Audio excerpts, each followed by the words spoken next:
بسم اللہ الرحمن الرحیم۔ حضرت سیدنا حنظلہ رضی اللہ تعالیٰ عنہ ارشاد فرماتے ہیں، ہم رسول اللہ صلی اللہ علیہ وسلم کے ساتھ تھے جب آپ صلی اللہ علیہ وسلم نے جنت اور جہنم کے موضوع پر ہمیں خطاب کیا۔ یوں لگ رہا تھا کہ وہ ہماری آنکھوں کے سامنے ہیں۔ پھر میں اٹھ کر اپنے اہل و عیال کے پاس چلا گیا اور اپنی بیوی بچوں کے ساتھ ہنستا کھیلتا رہا۔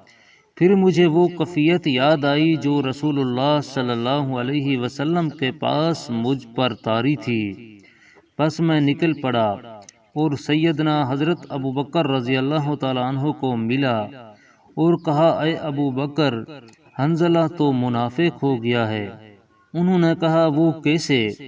میں نے کہا، ہم رسول اللہ صلی اللہ علیہ وسلم کے پاس تھے جب آپ صلی اللہ علیہ وسلم نے ہمیں جنت اور جہنم کے موضوع پر واعظ کیا اور یوں لگا کہ وہ ہماری آنکھوں کے سامنے آ گئی ہیں۔ لیکن جب میں اپنے اہل و عیال کے پاس گیا تو اس کیفیت کو بھول کر اپنے بیوی بچوں سے ہنسنے کھیلنے لگا۔ سیدنا ابو بکر رضی اللہ تعالیٰ عنہ نے فرمایا، بے شک ہم بھی ایسے ہی کرتے ہیں۔ یہ سن کر میں نبی کریم صلی اللہ علیہ وسلم کے پاس چلا گیا اور یہ ساری بات آپ صلی اللہ علیہ وسلم کو بتلائی۔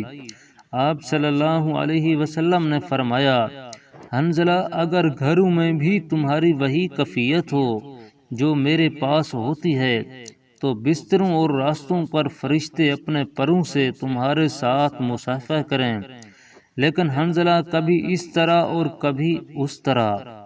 سیدنا انس بن مالک رضی اللہ تعالیٰ عنہ سے مروی ہے کہ رسول اللہ صلی اللہ علیہ وسلم نے فرمایا، جب مجھے اسراء کروایا گیا تو میں ایسے لوگوں کے پاس سے گزرا کہ ان کے ہونٹ آگ کی کینچیوں سے کاٹے جا رہے تھے۔ میں نے کہا، اے جبرائیل علیہ السلام، یہ کون لوگ ہیں؟ انہوں نے فرمایا، یہ آپ کی امت کے وہ خطیب لوگ ہیں جو لوگوں کو تو نیکی کا حکم دیتے ہیں لیکن اس کے بارے میں اپنے نفسوں کو بھول جاتے ہیں، جبکہ یہ کتاب کی تلاوت بھی کرتے ہیں۔ کیا پس یہ لوگ عقل نہیں رکھتے؟